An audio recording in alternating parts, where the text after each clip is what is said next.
Monseigneur Marius Besson était originaire de La Chapelle-sur-Moudon, petit village à flanc de coteaux bien planté dans le Jura vaudois. L'évêque de Lausanne, Genève et Fribourg devait garder très forte l'empreinte de son pays natal et les Vaudois étaient fiers de le compter comme un de leurs plus illustres compatriotes.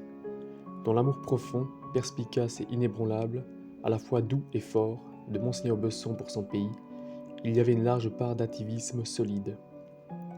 Comme chez les Vaudois, le patriotisme de Monseigneur Besson n'était ni bruyant ni cocardier, mais d'autant plus profondément ancré. Monseigneur Besson a passé la plus grande partie de sa jeunesse loin du pays, mais la voix des anciens montait dans son âme et dans son cœur. Il a aimé la Suisse, et d'abord son canton, comme les plus grands et les plus fidèles de ses compatriotes. Son père, Édouard Besson, né à Lausanne, de parents protestants, avait été reçu dans l'église catholique à l'âge de 16 ans par monsieur l'abbé Joseph Théruaz, le futur évêque, alors curé de Lausanne. Le jeune homme quitta bientôt son pays pour occuper à Turin un poste de précepteur dans la famille des princes de Carignan. C'est là qu'il fit la connaissance de Don Bosco. Le jeune Édouard Besson pensa même à entrer dans l'institut fondé par Don Bosco, mais celui-ci l'en dissuada. Non, toi, tu ne seras pas prêtre, mais tu auras un fils qui sera prêtre un jour. Le jeune précepteur fut bientôt introduit par Don Bosco dans une excellente famille d'origine tessinoise qui exploitait une marberie à Turin, la famille Fossati. C'est ainsi qu'Édouard Besson épousa Thérèse Fossati. De cette union devaient naître 7 enfants. La mère a résolu de donner au premier le nom de la Vierge, Marie ou Mario si c'était un garçon. Celui-ci naquit le 28 juin 1876 et Madame Besson ne connaîtra que plus tard que ce nom était celui du premier évêque qui eut résidé à Lausanne. On ne dira jamais assez l'influence de sa mère sur l'âme du jeune enfant et plus tard du jeune homme, du prêtre et de l'évêque. Madame Besson vécut très longtemps et son fils était évêque depuis 10 ans lorsqu'elle mourut. Qui a entendu Monseigneur Besson parler en termes si touchants de l'amour maternel de la très sainte Vierge, de la confiance filiale que nous devons avoir en elle, ne peut pas douter un instant de l'origine de cette dévotion à Marie. Voici à ce propos un petit fait profondément touchant. Le petit Marius n'avait encore que 9 ou 10 mois et ne savait pas encore parler.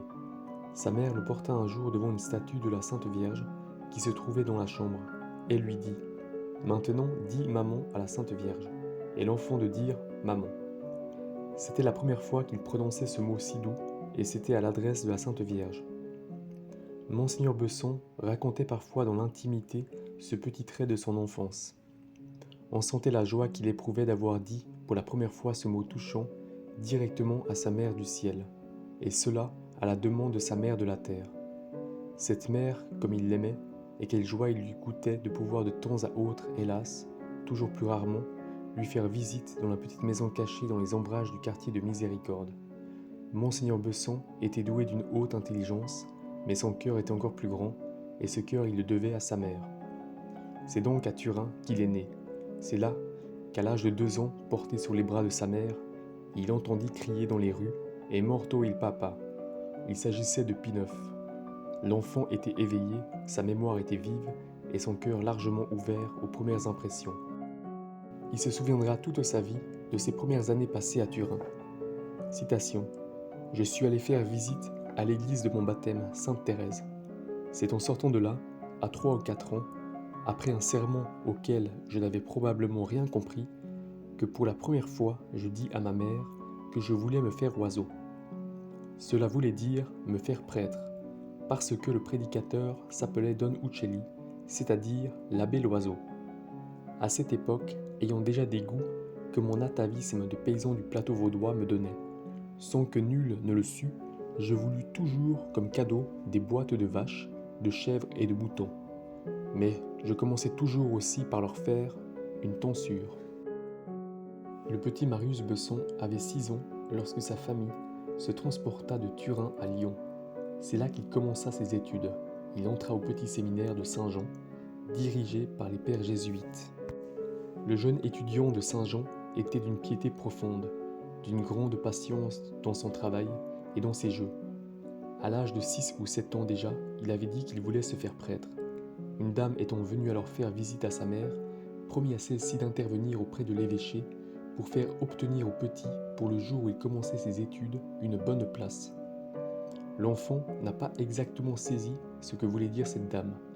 Une fois que celle-ci fut partie, le petit Marius dit à sa mère « Tu la remercieras beaucoup, mais si je veux me faire prêtre, ce n'est pas pour avoir une belle place. » La vocation sacerdotale grandissait donc dans cette âme d'enfant. Elle était dès le début purifiée de toute attache temporelle. On sentait sur la famille de Monseigneur Besson, d'une manière très spéciale, la protection divine. Don Bosco, nous l'avons déjà dit, s'intéressait très particulièrement à ce foyer chrétien. Il était le confesseur de Madame Besson. Et lorsqu'en 1884, le choléra sévissant à Lyon frappa la petite Anne-Marie, qui n'avait que 2 mois, Monsieur Besson, son père, envoya une dépêche à Don Bosco.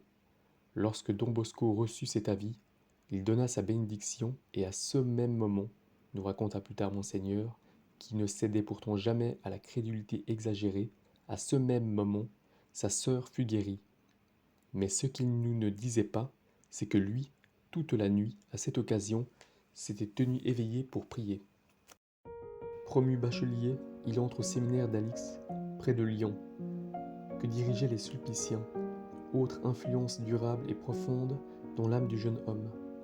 Il se souviendra toute sa vie, avec une reconnaissance émue, de ce qu'il doit à ses prêtres, voués par vocation spéciale à la formation du clergé diocésain. Il les retrouvera plus tard à Rome, où l'appelleront souvent ses devoirs d'évêque. Il restera toujours marqué de leur esprit fait de fidélité aux devoirs, de vie intérieure, au milieu des tâches les plus diverses. Le jeune séminariste ne devait pas continuer ses études à Lyon, mais à Fribourg. L'évêque de Lausanne et Genève, Monseigneur d'Héruaz, celui-là même qui avait reçu le Père dans l'Église catholique, devait s'intéresser au fils et chercher à l'attirer en Suisse. Le diocèse, en ce temps-là, souffrait en effet d'une grave pénurie de vocations. Le jeune abbé Besson accéda au désir de l'évêque de son pays d'origine. Il entra au séminaire de Fribourg. Le jeune théologien ne profita pas seulement des cours que lui donnaient ses professeurs de séminaire, mais aussi des leçons universitaires. Il cherchera à établir les origines spirituelles du pays, et ce sera le point de départ de plusieurs de ses écrits les plus remarquables. Cet amour de la théologie et des choses de Dieu lui était bien facilité par le rayonnement qui se dégageait de l'incomparable professeur de dogme qu'était Monseigneur Franière. Ceux qui ont eu le privilège de connaître ce professeur, dont la science théologique et l'attachement à l'Église ont fait une des colonnes de notre diocèse, ne s'étonneront pas que devenu évêque, Monseigneur Besson ait continué, comme par le passé, de consulter dans des sentiments de filiale vénération celui qui avait été son père spirituel. Entré à 18 ans au grand séminaire de Fribourg, ayant achevé à 22 ans le cycle normal de ses études, il lui restait du temps avant de pouvoir être ordonné prêtre. Il s'inscrivit au cours des plus célèbres professeurs d'alors et spécialement du père Del Prado, qui devait, comme le faisait déjà Monseigneur Franière, le mettre en contact plus intime avec saint Augustin et saint Thomas. Le 23 juillet 1899, l'abbé Marius Besson est ordonné prêtre par Monseigneur d'Héruaz. Il célébrera sa première messe solennelle dans l'église du collège Saint-Michel à Fribourg. Le temps d'achever ses examens de licence à la faculté de théologie, tout en remplissant les fonctions d'aumônier du couvent de Montorge, et il partira en février 1900 pour la Chaux-de-Fonds, où il sera vicaire de Monseigneur Cotier. Mais en octobre déjà, l'évêque envoie le jeune prêtre à Rome pour y continuer ses études. Ce séjour à Rome ne dura malheureusement que quelques mois, car les fièvres devaient avoir raison de la fragile santé du jeune prêtre. Au milieu de 1901, l'abbé Besson rentrera en Suisse et retournera à la Chaux-de-Fonds. Il vaut la peine d'évoquer ici quelques souvenirs du vicariat de l'abbé Besson à la Chaux-de-Fonds, car ils sont caractéristiques de la manière bien personnelle dont le futur évêque comprendra son apostolat. Contact direct toujours avec les âmes, souci de bien les comprendre pour les aimer toujours mieux, souci en particulier d'être près des petits et des humbles, de se dévouer pour ceux davantage, à cause de la prédilection dont ils sont l'objet de la part du Sauveur. Quelqu'un qui a bien connu l'abbé Besson, au ton de son ministère à la Chaux-de-Fonds, nous a fait part de ses impressions toujours vivantes. Plus tard, Quand nous avons connu Saint Jean Bosco, nous avons su que notre évêque l'avait approché. Nous avons compris qu'il était avec nous, comme le saint de Turin, avec ses protégés. Une même bonté inépuisable l'animait, un même esprit compréhensif, un même dévouement sans retour sur lui-même. La santé du jeune prêtre devait de nouveau laisser à désirer. L'abbé Besson, sérieusement atteint, se voit imposer une cure de repos. Un dimanche de 1903, il fait avec émotion son sermon d'adieu, et ce fut pour tous les paroissiens, mais spécialement pour les enfants, un très gros chagrin. L'abbé Besson part pour Turin auprès de la famille de ses grands-parents maternels. Il y allait pour se reposer, mais ce séjour allait être décisif pour l'orientation des études du jeune prêtre. Celui-ci, en effet, rencontra à Turin plusieurs compatriotes qui travaillaient aux archives royales. Il visite alors les riches archives de la capitale du Piémont et il y trouve des renseignements des plus précieux pour l'histoire du pays romain. Rentré au pays, il reprend ses études à l'université et passe en 1905, avec la mention summa cum laude, des examens de doctorat et lettres en présentant une thèse intitulée Recherche sur les origines des évêchés de Genève, Lausanne et Sion jusqu'au déclin du VIe siècle.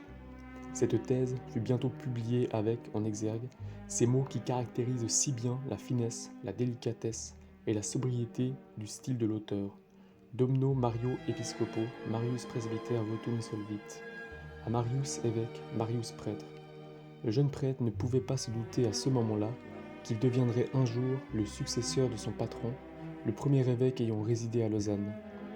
Mais ces premiers évêques de Lausanne, Saint Marius, Saint Protais, puis Saint Boniface, Saint Amédée, ont certainement du haut du ciel veillé sur l'apostolat du jeune prêtre qui s'efforçait de les faire connaître et aimer. Pendant toute sa vie de prêtre et d'évêque, Monseigneur Besson a insisté auprès de ses élèves, plus tard auprès de ses paroissiens et de ses diocésains, sur la nécessité d'enraciner la foi et la piété dans le souvenir des anciens. Nommé en 1907 directeur au Grand Séminaire, professeur d'histoire au séminaire et au collège Saint-Michel, le jeune abbé Besson exerça sur ses élèves une emprise qu'ils n'ont pas oubliée. Quelle joie intense pour nous, petits collégiens, car l'auteur de ces lignes en était, que d'entrer en contact par l'abbé Besson avec les vieilles abbayes du Moyen-Âge, et singulièrement avec celles de Saint-Maurice et de Saint-Gall, qui exercèrent dans tout l'Occident chrétien une influence si profonde. L'abbé Besson nous faisait aimer l'histoire. Ces années d'enseignement furent pour l'abbé Besson particulièrement fructueuses. Successivement, le jeune et savant historien fit paraître Contribution à l'histoire du diocèse de Lausanne sous la domination franque, L'art barbare dans l'ancien diocèse de Lausanne, ouvrage couronné par l'Institut de France, Antiquité du Valais. Tous ces livres sont le fruit de recherches persévérantes et perspicaces qui ont fait époque, et nous ne parlons pas d'autres nombreuses monographies, d'autres sujets traités par l'abbé Besson dans les sociétés d'histoire de la Suisse romande, dans la Société générale d'histoire suisse, dans la Revue d'histoire ecclésiastique suisse, dont il fut le rédacteur avec Monseigneur Kirsch et Monsieur le professeur Bouchy.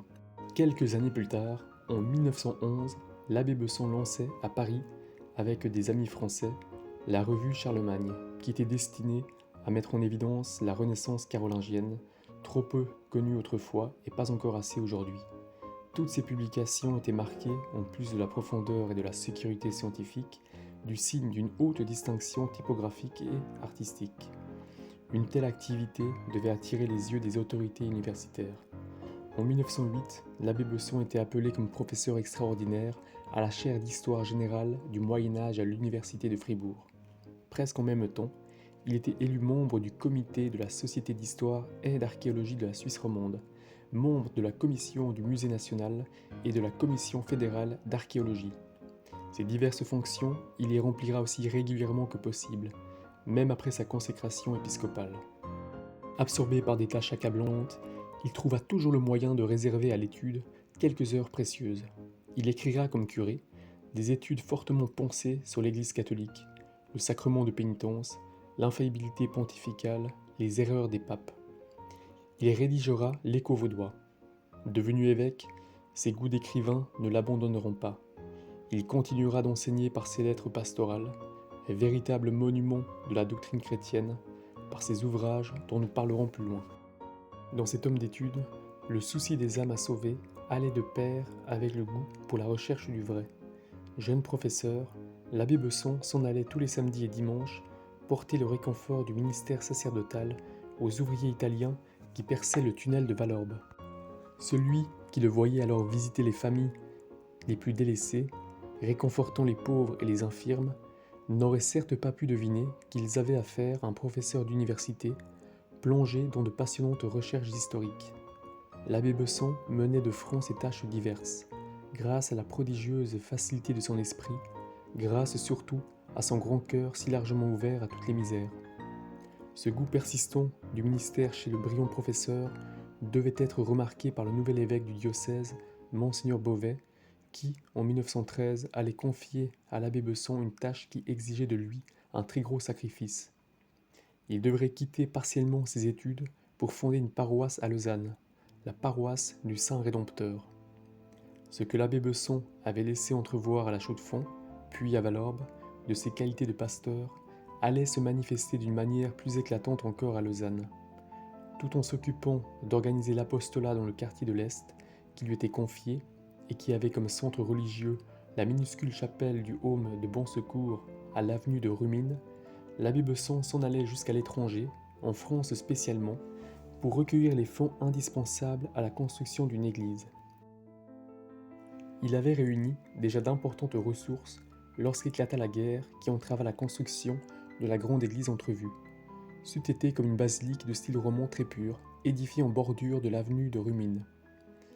Obligé de restreindre ses projets à cause de la guerre, l'abbé Besson fit bâtir l'actuelle chapelle du Saint-Rédempteur avec un goût, un souci de la perfection artistique qui fit l'admiration de tous. Cette église fut ouverte au culte le jour de Pâques 1916. L'abbé Besson en devint le premier curé. Le souci des âmes, il le porta à un degré rarement atteint, un dévouement sans bornes, une volonté tenace, s'alliant chez lui à une souplesse remarquable. Les catholiques, nombreux, se groupèrent bien vite autour du nouveau foyer de vie religieuse. La nouvelle paroisse vit naître une société grégorienne pour assurer le chant sacré, une confrérie de Saint-Vincent de Paul, une section des Dames de Charité, une section de l'Association populaire catholique suisse pour grouper les hommes, des sociétés de jeunes gens et de jeunes filles, l'avant-garde et les semeuses s'établissent à Lausanne, tandis qu'à Podey, dans un vieux moulin adapté pour la circonstance, s'ouvriront une chapelle de secours et une école enfantine.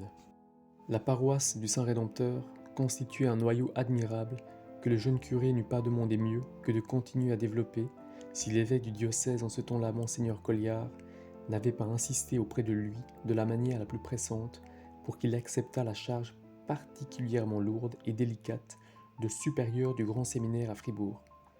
L'abbé Besson n'avait pas complètement abandonné ses cours dans cette institution, pas plus d'ailleurs qu'à l'université. Il revenait chaque vendredi pour y donner ses leçons et achever la rédaction de l'Écho vaudois. L'évêque, gravement malade, avait demandé avec insistance, comme une grâce, à l'abbé Besson de prendre la direction du séminaire. Le curé du Saint-Rédempteur ne pouvait pas refuser de répondre aux vœux de son évêque presque mourant. Il quitta donc sa paroisse et revint à Fribourg. C'était en automne 1919. Ce fut pour lui un très lourd sacrifice.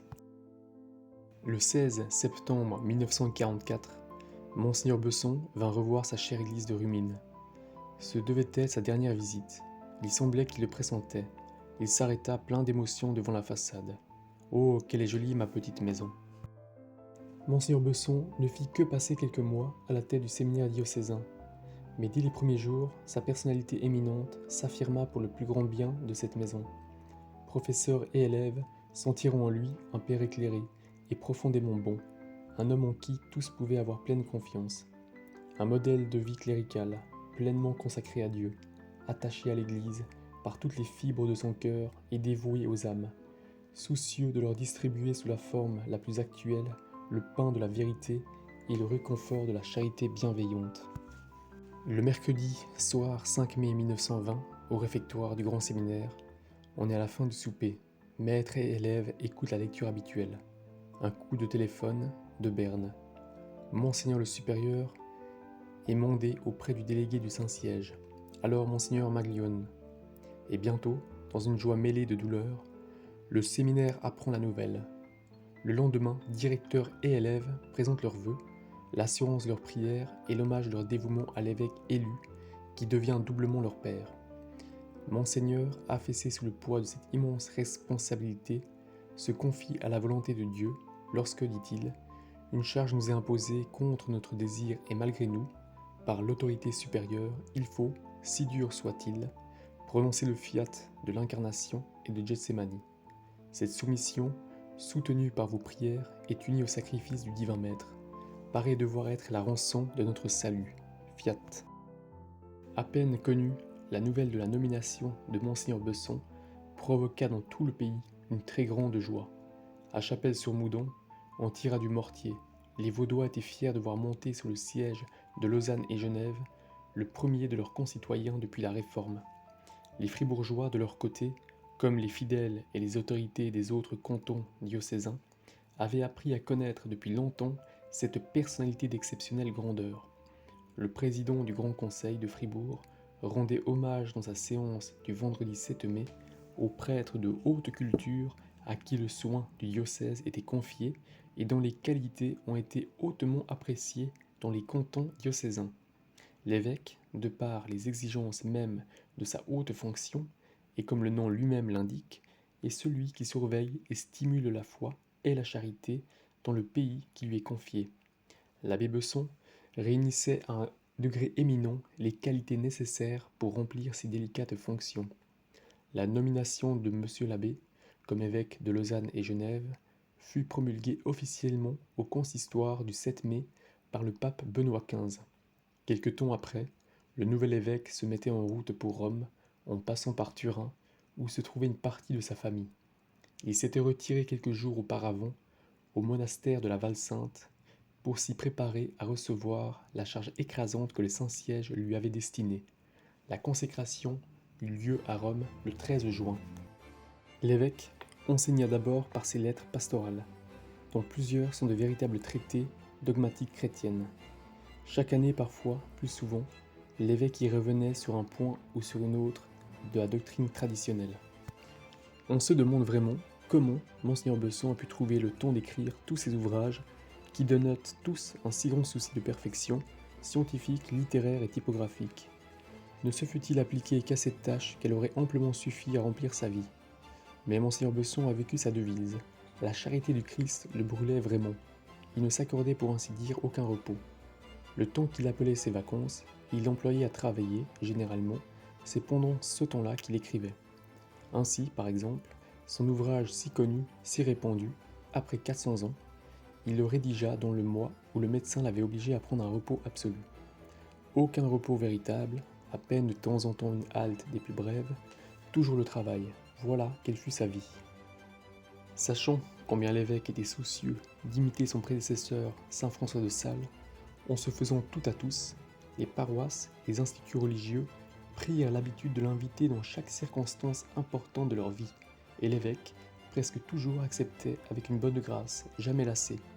Il écrivait beaucoup, il faisait des conférences hors de son diocèse, même hors de Suisse, mais on peut dire, sans crainte d'exagérer, qu'il fut un des évêques les plus présents à son diocèse. Cela précisément parce qu'il ne s'accordait presque aucun répit. Il fut vraiment celui qui veille, qui surveille et stimule. Ces prêtres, il les connaissait tous, non seulement pour les avoir vus une fois ou l'autre, mais pour les avoir suivis depuis le temps de leur étude au séminaire. Chaque année, à de fréquentes reprises, l'évêque tenait à venir au séminaire enseigner lui-même ses futurs collaborateurs. Il fut même des années où Monseigneur Besson s'imposa régulièrement 1 heure chaque semaine pour y donner ses directives aux élèves de dernières années. Pour son peuple, pour ses prêtres surtout, dont il savait les difficultés auxquelles il pensait chaque jour, Monseigneur Besson était vraiment le pasteur qui connaît ses brebis. Il savait comment leur parler, il les accueillait avec bonté, tous savaient qu'il pouvait toujours en toutes circonstances faire appel à son bon cœur. Le diocèse de Lausanne, Genève et Fribourg s'est considérablement développé pendant cette période. Sa structure s'est modifiée. En 1925, l'église collégiale de Saint-Nicolas fut érigée en cathédrale et le nom de Fribourg ajouté à celui de Lausanne et à celui de Genève. Le chapitre collégial de Saint-Nicolas fut élevé au rang de chapitre cathédral au conseil de l'évêque. Sa composition allait être modifiée pour que le chapitre pût représenter l'ensemble des cantons diocésains. Cette modification de structure n'était que l'image et le symbole d'une croissance homogène. Que dire de très nombreuses églises et chapelles que Monseigneur Besson a eu le bonheur de consacrer ou de bénir. Il y en a plus de 120. 15 nouvelles paroisses ont été érigées sous son épiscopat. Il est bien malaisé de résumer une activité pastorale aussi vaste et multiple. Monseigneur Besson s'est attaché à défendre les institutions traditionnelles, comme le catéchisme et la prédication, la réception fréquente des sacrements de pénitence et d'Eucharistie. L'historien, ici, aidait singulièrement l'évêque. Avec quelle émotion ses fidèles ne l'ont-ils pas entendu, au cours de ses visites pastorales, insister sur le privilège que nous avons d'avoir gardé intact le dépôt des anciens. Debout, mitre en tête, crosse en main, l'évêque est là au milieu du cœur de l'église. Il fait prier pour les défunts, demande qu'on prie pour les évêques et les prêtres d'autrefois et supplie les fidèles de ne pas laisser tomber les saintes traditions, celles de la prière en famille en particulier. Notre évêque n'était pas un novateur, il était profondément ancré dans la tradition des anciens, le catéchisme régulièrement enseigné qui est une des forces de notre diocèse. Monseigneur Besson en a facilité l'exercice en s'occupant lui-même, personnellement, de refondre les manuels. Le diocèse a trouvé en Monseigneur Besson un gardien sûr de ses plus pures traditions. Le dévouement au pays était profondément ancré dans son âme de prêtre. Nous voudrions insister encore sur la part qu'a prise Monseigneur Besson comme évêque dans la défense spirituelle du pays. Ses lettres pastorales, dès le début, insistaient sur le patriotisme chrétien, sur la nécessité pour les catholiques de ne pas rester en marge de ce qu'accomplissent les autres citoyens, mais de s'unir à eux pour consolider la patrie, sans renoncer certes à leurs traditions essentielles. Lorsque le danger se rapprocha de notre pays, Monseigneur Besson composa cette admirable prière pour la Suisse, qui fut bientôt sur toutes les lèvres catholiques à travers le pays. Il n'a pas attendu aux heures difficiles qu'on fasse appel à son dévouement. D'une manière spontanée, en vrai chef qu'il était, il a élevé la voix pour affermir les courages et montrer la route. Rien d'étonnant dans ces circonstances que nos autorités fédérales et cantonales aient accordé au grand prélat, dont nous avions l'honneur et le bonheur d'être les fils spirituels, des témoignages spéciaux de gratitude et d'estime. Il avait une prédilection spéciale pour l'université de Fribourg, dont il aimait à dire qu'il avait été l'élève, puis le professeur. C'était cependant surtout à cause de sa responsabilité d'évêque qu'il aimait à revenir sur cette œuvre grandiose du peuple fribourgeois et des catholiques suisses. Au jour même où il prit possession de son diocèse, on a remarqué que le nouvel évêque tenait à affirmer d'une manière très nette son souci de soutenir l'université de Fribourg. Ce que promettait ce discours-programme, le long épiscopat de Monseigneur Besson l'a pleinement réalisé. L'évêque n'a laissé passer aucune occasion de signifier à ses diocésains sa volonté catégorique de les voir s'associer à l'effort des autorités fribourgeoises en faveur de l'université. Citation. Nous voulons que notre université reste chrétienne. Cela ne veut pas dire qu'on y enseignera je ne sais quelle science prétendue catholique, dont les conclusions, faussées par des préjugés d'apologistes, s'écarteraient de la vérité. Mais cela veut dire que nous ne sacrifierons pas les lumières de la révélation, que nous les ferons resplendir dans tout leur éclat sur notre théologie, et nous bénissons Dieu de ce que la foi qui nous donne par pure grâce, loin de gêner la libre recherche scientifique, l'encourage, la facilite et l'empêche de s'égarer.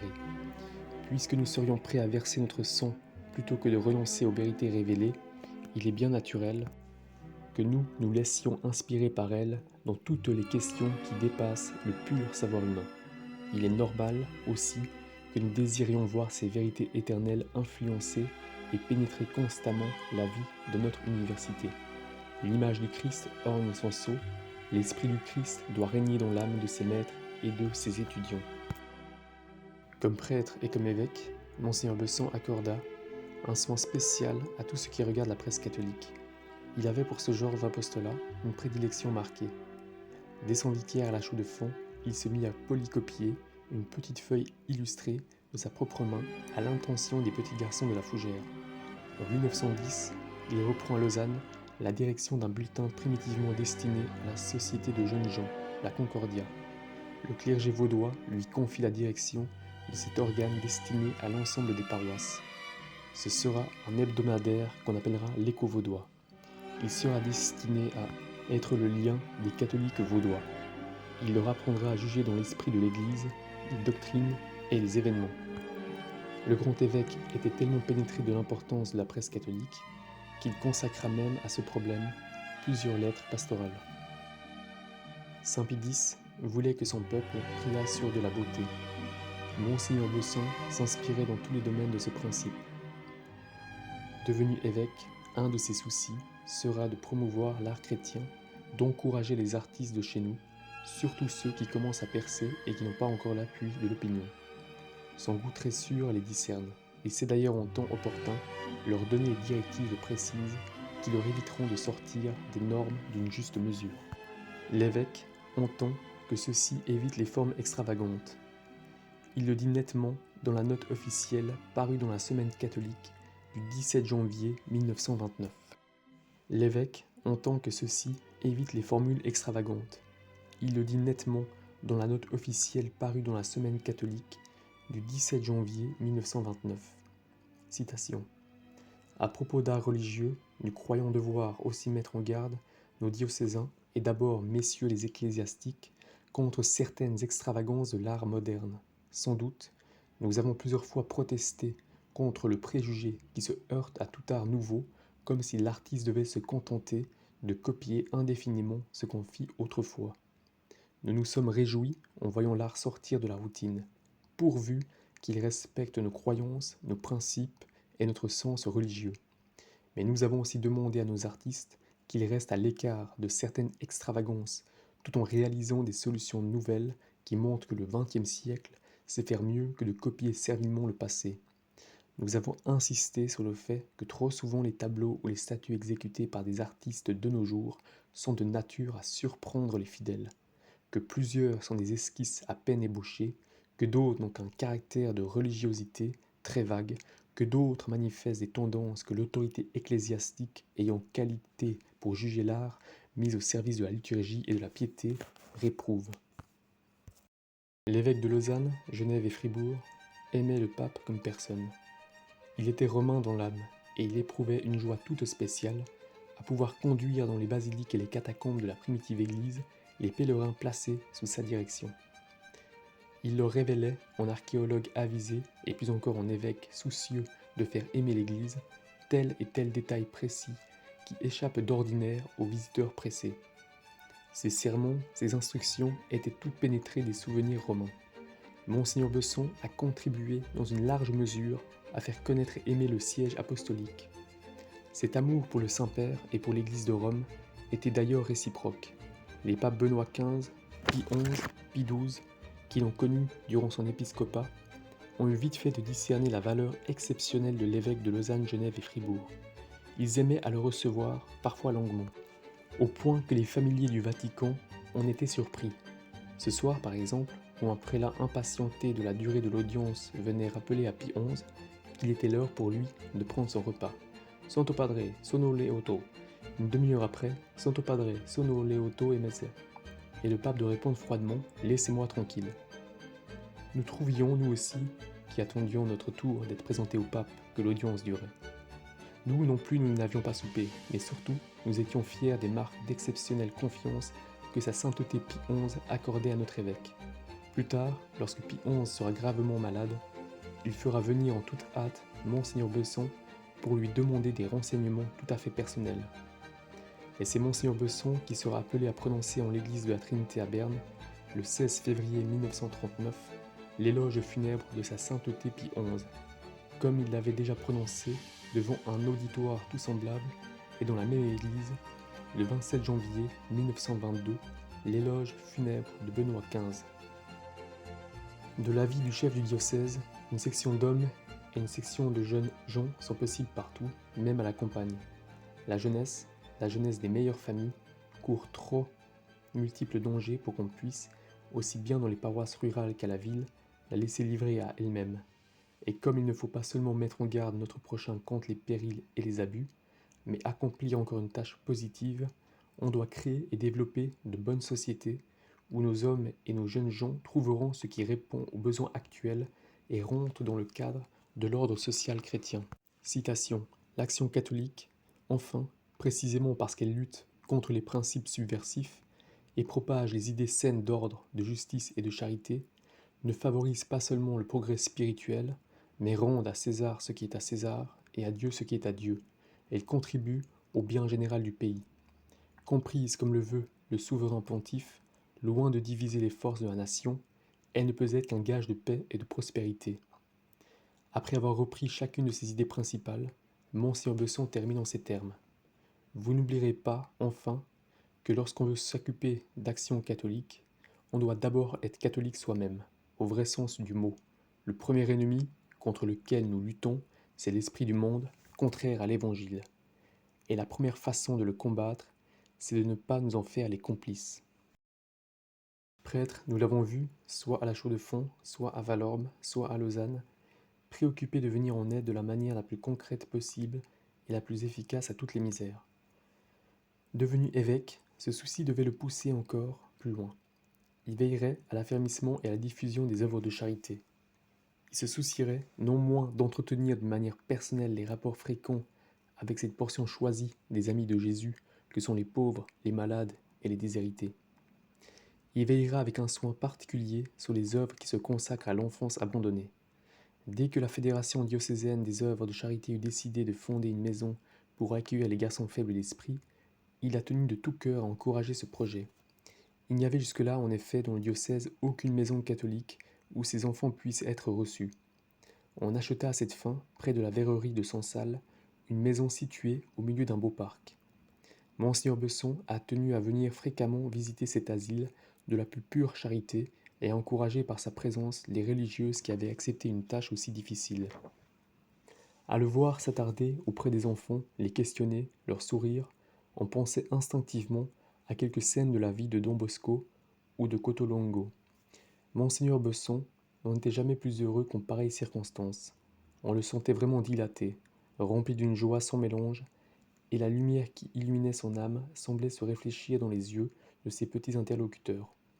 Ceux-ci avaient conscience que Monseigneur les aimait d'un très grand amour, qu'il avait pour eux une véritable prédilection. Les mêmes scènes se passaient à Coutrepain, à l'asile de l'œuvre de la Séraphique de charité destinée à recueillir les enfants abandonnés. Et que dire de ces repas servis par Monseigneur lui-même, en tablier blanc, aux vieillards et infirmes en diverses institutions. Il se souvenait sans doute de la coutume établie dans les séminaires de Saint-Sulpice, et qui veut que des directeurs et élèves, de temps à autre, s'en aillent servir les pauvres dans leur asile. Et ce qu'on ne dira jamais assez, c'est le bonheur qu'avait Monseigneur Besson d'approcher ainsi et de servir les déshérités. Enfants, vieillards, tous représentés pour lui, le Christ en personne. Que de fois d'ailleurs n'a-t-il pas dit dans ses lettres pastorales et ses discours, citation, « Tout ce que vous avez fait au plus petit d'entre les miens, c'est à moi que vous l'avez fait. » Il faudrait parler aussi à ce propos des misères que Monseigneur Besson soulagea, soit au cours des innombrables démarches faites auprès de lui à l'évêché, soit à l'occasion des visites que lui-même faisait avec la plus parfaite discrétion aux gens qui souffraient et qui, en toute confiance, s'adressaient à lui. Monseigneur Besson tenait d'une manière spéciale, pour tout ce qui le concernait, à rester en rapport étroit avec les conseillers d'État des divers cantons et aussi avec les représentants des autorités fédérales et de l'armée. Et ce n'était pas chez lui souci de popularité, mais bien la préoccupation de réaliser au mieux son ministère épiscopal. Il a compris mieux que personne que l'Église et l'État sont faits pour collaborer et que là où manque la confiance entre les représentants des deux autorités, non seulement le bien ne se fait pas, mais beaucoup de mal peut surgir. On peut dire sans crainte d'exagérer qu'il fut pour les autorités de notre pays, à tous les degrés, depuis les autorités municipales jusqu'à celles de la Confédération, un soutien inappréciable. Il a contribué à un degré peut-être inégalé à renforcer dans notre pays l'esprit généreux de soumission et de loyale obéissance envers ses autorités. Et quel plaisir pour lui, lorsque son devoir l'appelait auprès du Saint-Père à Rome, d'entendre celui-ci, que ce fût Pie XI ou Pie XII, de féliciter les autorités que la Providence a données à notre pays. Il aimait à rappeler en particulier ce mot de Pie XI, qui caractérise bien la personnalité de ce pape. En Suisse, vos autorités ont encore la tête sur les épaules. Aussi fut-ce une très grande joie pour Monseigneur Besson, une de ses dernières joies, que de voir le Grand Conseil de Fribourg continuer et parfaire le geste de la municipalité de cette ville et accueillir l'évêque vénéré au nombre de ses concitoyens du canton. Ce fut l'occasion d'une séance solennelle au cours de laquelle M. Coartenou, conseiller d'État, prononça au Grand Conseil de Fribourg une remarquable allocution que nous tenions à reproduire ici. Au début de la guerre, lorsque la grande menace pesait sur le pays, nous l'avons vu monter avec son peuple prier à Bourguillon, en présence des autorités civiles, des chefs de l'armée et de la population. Il consacra récemment le pays de Fribourg au cœur immaculé de Marie. À l'image de saint François d'Assise, dont il était un fervent disciple, Monseigneur Besson aimait les beaux paysages, nos montagnes, nos forêts, les rivières et les ruisseaux de chez nous, cette bonne terre, dont il a parlé si souvent, et spécialement dans sa célèbre et émouvante prière pour la Suisse. Il aimait les plantes et les animaux. Volontiers, on le trouvait dans sa campagne de la Rieda, puis aussi à Verbier, en Valais, revêtu d'un tablier de jardinier, soignant lui-même les plantes dont il aimait orner son jardin. Ces plantes, il les connaissait une par une. Il en suivait la croissance et aussi la maladie. Il les aimait vraiment. J'avais une fois attrapé une souris que je voulais élever. Pour l'empêcher de se sauver, je lui attachai une ficelle à la queue. Un jour, la souris s'est enfilée dans un trou. J'ai tiré la ficelle et la queue presque tout entière y est restée. Cependant, la souris ne m'a pas gardé rancune et elle est revenue. Quand j'étais au séminaire, j'ai découvert dans le tronc d'un arbre du verger appartenant au séminaire une famille de loirs. J'allais souvent voir ces petits loirs, mais le jardinier s'en est aperçu et est allé les noyer dans un bassin en ma présence. J'ai vu se noyer tous ces petits loirs à l'exception du dernier qui s'est cramponné à ma canne sans que personne l'ait vu. Je l'ai appelé Moïse et je l'ai porté au séminaire. J'ai mis mes livres dans le pupitre de mon voisin et j'ai installé Moïse dans le mien. Je lui donnais à téter dans une éponge. Je levais le couvert du pupitre avec une règle et Moïse grimpait alors le long de la règle. Je l'ai gardé bien 5 à 6 semaines dans mon pupitre sans que personne, mes voisins exceptés, s'en aperçût. Ami des plantes, ami des oiseaux, Monseigneur Besson l'est resté jusqu'à la fin de ses jours. Quand il se promènera sur le quai d'Ouchy pour achever sa convalescence, il s'amusera à vérifier, dit l'abbé Barbet, que les merles de Lausanne se laissent charmer par le même langage que leurs frères de France et d'Italie. À travers ces gracieuses créatures, le petit Marius Besson, puis plus tard le prêtre et l'évêque, voyait sans cesse le bon Dieu. Au contact de la nature, Monseigneur Besson entretenait la fraîcheur de son âme, et ce n'est pas le desservir que de mettre en évidence cet aspect de sa vie. Nous abordons ici un chapitre particulièrement touchant.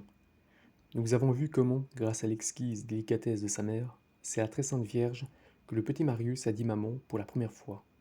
À mesure que l'enfant grandira, il se confiera toujours plus à sa mère du ciel et la chargera de consoler sa mère de la terre. Devenu prêtre, puis c'est à elle qu'il consacrera son ministère, ses paroissiens, ses diocèses. Curé de l'église du Saint-Rédempteur à Lausanne, il s'empresse de mettre en évidence le culte de Notre-Dame de Lausanne. Un peintre catholique, Vuillermet, lui a préparé à cette intention un charmant tableau qui reproduit les anciennes images de Notre-Dame de Lausanne. Et ce tableau formera le retable de l'autel à la Vierge de son église. Devenu évêque, Monseigneur Besson montera très fréquemment à Bourguillon pour y célébrer la Sainte Messe, pour offrir à la Sainte Vierge ses joies et ses peines, lui soumettre les cas les plus difficiles à résoudre. Sa piété mariale est celle d'un enfant, et quelle joie il avait à parler de la Sainte Vierge, aux Marches, à Einsiedeln, à Lourdes. Comme il se sentait chez lui, auprès d'elle, comme il se reposait alors de ses soucis. Plus tard, quand Monseigneur Besson sera malade, c'est à Marie qu'il aimera offrir ses peines, et c'est auprès d'elle qu'il cherchera le réconfort dont ils sont le besoin. Plusieurs séjours près de Notre-Dame d'El Sasso lui donneront l'occasion d'écrire des lettres profondément touchantes sur la maternité de Marie à notre endroit. C'est avec Marie que nous allons à Jésus, c'est à cause de lui que nous l'aimons. Elle, parce que c'est elle qui nous le fait connaître et qui le fait grandir en notre cœur. Comment sentait cela chez Monseigneur Besson? Il aimait à insister sur cette vérité élémentaire, parce que les protestants ont toujours tant de peine à se rendre compte du rôle exact que joue la très sainte Vierge dans notre vie intérieure. Il s'imagine si souvent que ce que nous lui donnons à elle, c'est au détriment de ce que nous pourrions offrir à son divin Fils. La dévotion de Monseigneur Besson pour Jésus, lui-même, était sa dévotion centrale. La divinité du Sauveur, avec quelle joie, quelle passion il a défendu, contre tous ceux qui, autrefois surtout, visaient à la démolir. Quelle souffrance encore ces dernières années, lorsque Monseigneur Besson, déjà malade, entendait parler certains théologiens protestants. Cette tâche écrasante devait finir par avoir raison des forces pourtant si éminentes dont a été muni notre évêque. Depuis 4 ou 5 ans, on l'a vu peu à peu décliner, lui qui parlait avec tant d'élan du haut de la chaire de Saint-Nicolas ou des diverses églises du pays quand il donnait au clergé et aux fidèles ses mots d'ordre, n'arrivait plus que péniblement à se soulever au-dessus de lui-même pour faire part du feu ardent qui l'animait. C'était une grande souffrance pour nous tous que de voir diminuer ainsi les énergies physiques du grand évêque. Il n'en pouvait plus, son cœur était fatigué, des repos prolongés s'imposaient. Monseigneur se soumit au verdict des médecins. À plusieurs reprises, il accepta d'interrompre son activité. L'année dernière, en particulier, on le vit longtemps au Tessin, près du sanctuaire de la Madonna del Sasso. Il confia à la Sainte Vierge sa peine, son ennui d'avoir dû interrompre son labeur apostolique. En juillet 1944, il semblait qu'un milieu sérieux fût intervenu. Monseigneur se réjouissait de reprendre enfin son activité normale. Il remerciait Dieu de lui avoir restitué sa santé. Ce mieux n'était qu'apparent. À plusieurs reprises de nouveau, au cours de l'été et de l'automne, Monseigneur Besson dut se résigner à se reposer. Grâce aux soins dévoués des médecins, des sœurs de l'évêché, grâce surtout aux prières qui montaient ardentes vers Dieu pour le vénérer malade, un mieux sensible se produisit. La semaine qui précéda les ordinations, Monseigneur allait réellement mieux. Il se proposait de monter à Bourguillon le samedi 24 février, après qu'il eut reçu dans sa chambre les jeunes sous-diacres qui venaient d'être ordonnés. Il leur parla avec beaucoup d'affection et sans fatigue aucune. Il leur dit la joie qu'il aurait le même après-midi de pouvoir, avec la permission du médecin, faire son premier grand voyage, monter à Bourguillon. Mais Dieu en avait décidé autrement. La Sainte Vierge devait venir à la rencontre de son fidèle serviteur. Après dîner, au moment même où Monseigneur se préparait pour monter au sanctuaire aimé, dans lequel il avait tant prié tout le long de son épiscopat, une crise foudroyante le terrassa. Un gémissement, un souffle, ou deux, et ce fut tout. Monseigneur Besson était mort. La funeste nouvelle se répandit immédiatement à travers le pays. Ce fut une stupeur, une consternation générale. La Suisse entière était en deuil. L'Église aussi, car Monseigneur Besson était connu bien au-delà de nos frontières, et le souverain pontife fit part immédiatement de sa profonde douleur, de même les autorités religieuses, civiles et militaires du pays. Les funérailles de son Excellence Monseigneur Besson laisseront à tous ceux qui ont eu la consolation d'y assister un souvenir inoubliable. On a pu voir à cette occasion quelle place véritablement exceptionnelle ce grand évêque tenait dans le cœur de ses concitoyens.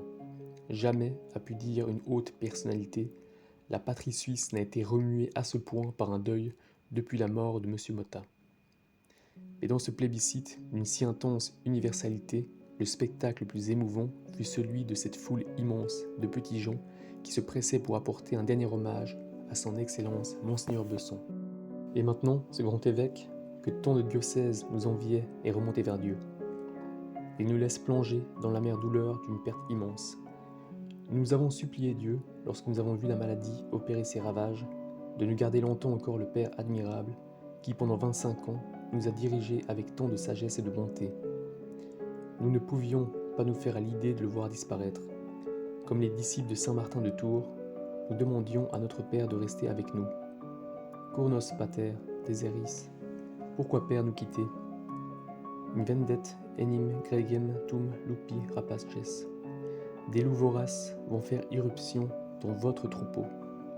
Le monde d'aujourd'hui, torturé par la guerre, angoissé de ce que sera l'après-guerre, aura tant besoin des conseils précieux du Père si aimé. Son autorité morale à travers toute la Suisse était si grande que nul mieux que lui n'aurait pu nous garder tous unis à l'heure du danger. Nous avons du moins la douce consolation de savoir qu'il continue du haut du ciel de nous aider. Nous prions pour lui, parce qu'il doit rendre compte à Dieu de nos âmes à tous. C'est là une responsabilité écrasante. Mais nous pouvons bien dire aussi que nous le prions, car sa piété si profonde, son union avec la croix de Jésus, nous assure de son crédit auprès de Dieu. Avec Saint Marius, Saint Amédée, Saint François de Sales, avec tous les saints évêques qui ont guidé notre diocèse, Monseigneur Marius Besson continuera de nous protéger.